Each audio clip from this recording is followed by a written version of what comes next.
ईशान्य क्षेत्रात गुंतवणूकदारांना आकर्षित करण्यासाठी नवी दिल्लीत आयोजित रायझिंग नॉर्थ ईस्ट गुंतवणूकदार परिषदेचं पंतप्रधान नरेंद्र मोदी यांच्या हस्ते आज उद्घाटन।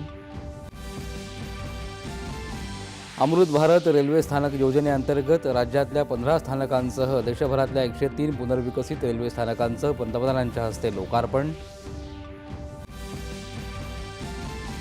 विकसित भारत साकारण्यासाठी आधुनिक पायाभूत सुविधा उभारण्याचा महायज्ञ सुरू असून गेली 11 वर्ष अभूतपूर्व वेगानं विकासकामं सुरू, पंतप्रधान नरेंद्र मोदी।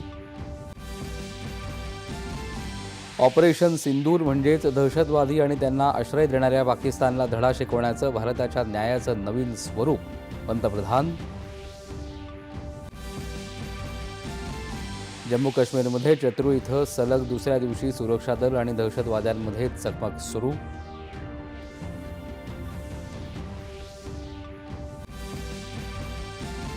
जम्मू काश्मीरमध्ये दहशतवाद्यांसोबत झालेल्या चकमकीत जवान संदीप गायकर या अहिल्यानगरच्या सुपुत्राला वीरमरण, उद्या मूळ गावी अंत्यसंस्कार होणार।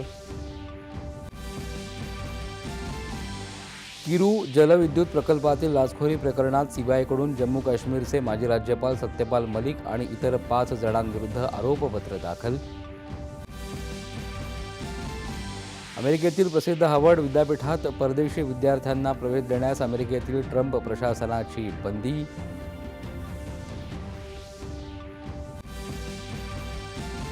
अलीकडच्या काही घडामोडींमुळे निराश झालेले बांगलादेशच्या अंतरिम सरकारचे मुख्य सल्लागार प्राध्यापक मोहम्मद युनूस पदावरून पायउतार होण्याच्या तयारीत।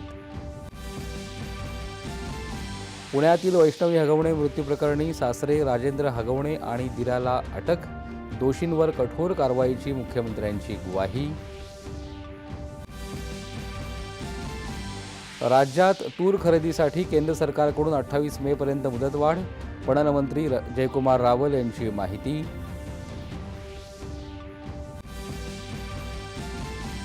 खेलो इंडिया समुद्र किनारी स्पर्धेमध्ये 4 सुवर्ण पदकांसह महाराष्ट्राची पदक तालिकेमध्ये अव्वल स्थानावर झेप।